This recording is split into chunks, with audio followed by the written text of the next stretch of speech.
Ya bayangin aja, pas dia nengok, dia langsung ngeliat sepasang kaki lagi berdiri. Kelihatan meskipun sekilas cuma beberapa detik, tapi itu jelas sih.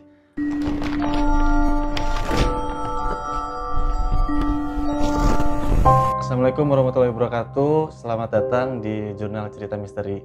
Kali ini giliran saya, Guntur, yang bakal ceritain pengalaman horor yang pernah saya alami.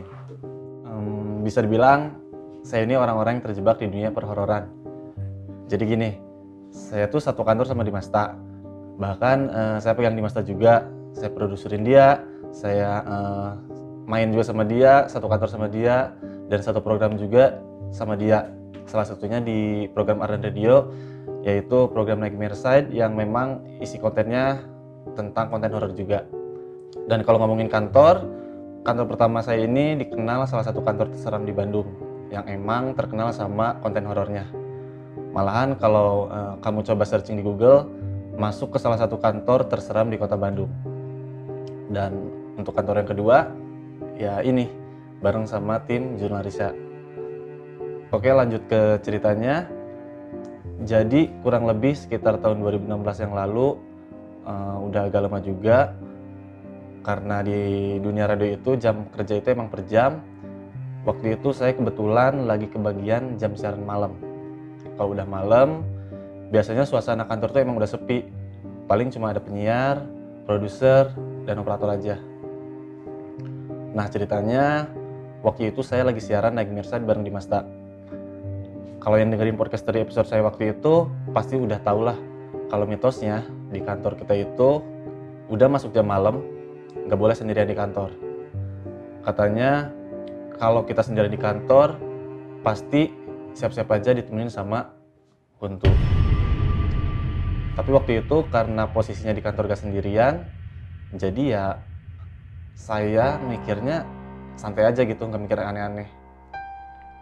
Sampai satu waktu pas kita lagi break siaran, kurang lebih jam 11 malam lah, ada beberapa orang yang tiba-tiba aja datang.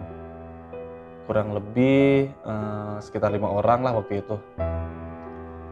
Dia masuk ke ruang tamu, dan waktu ditanya ternyata mereka itu dari komunitas pencari hantu gitu.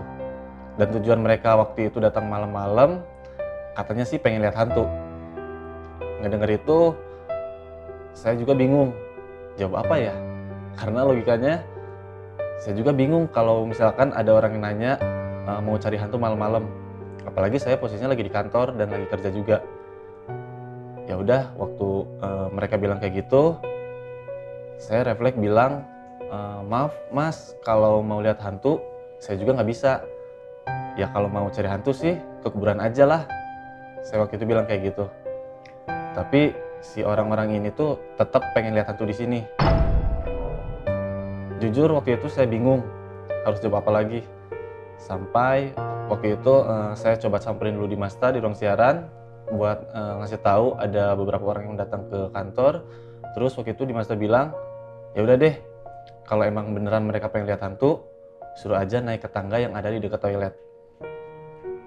Dari itu tanpa basa-basi, saya pun langsung bawa orang-orang itu ke arah toilet.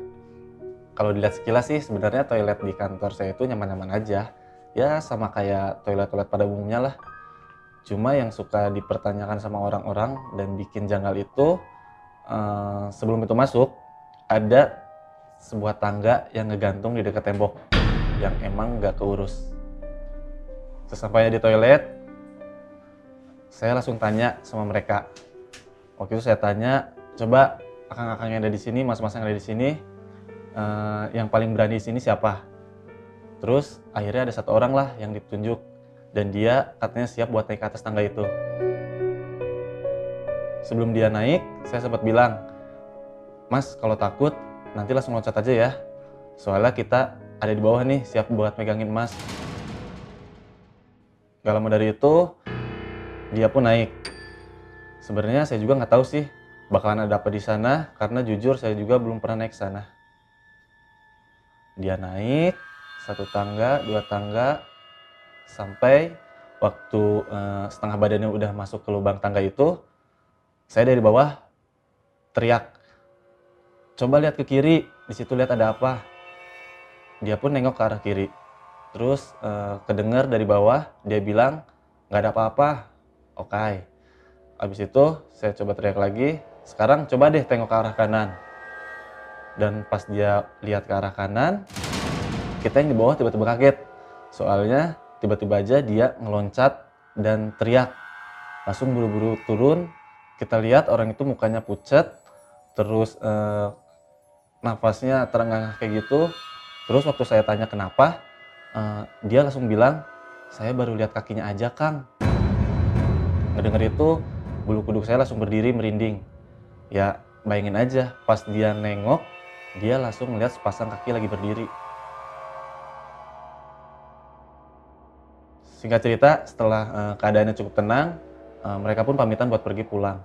Dan saya kembali ke ruang siaran. Di ruang siaran, saya cerita sama Dimas apa yang terjadi di tangga toilet itu. Waktu itu Dimas gak langsung nanggepin. Saya lihat dia kayak nyimpen sesuatu.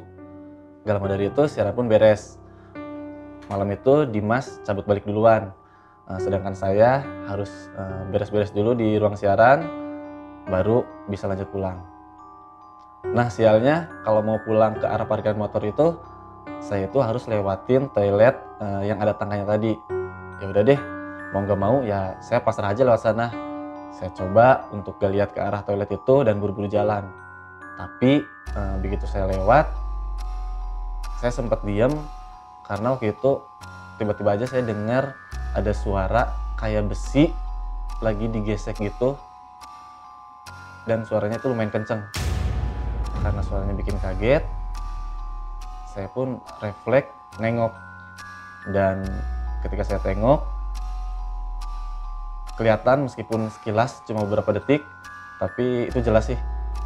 Saya lihat ada perempuan turun dari tangga itu, rambutnya nggak terlalu panjang, pakai baju putih, kayak gaun pendek gitu. Dan yang bikin takut setengah mati itu adalah ketika saya lihat posisinya yang turun dari tangga dengan merangkak, tapi tangan dan kepalanya itu duluan. Ngeliat itu, saya langsung kabur dan gak mau lihat lagi ke belakang.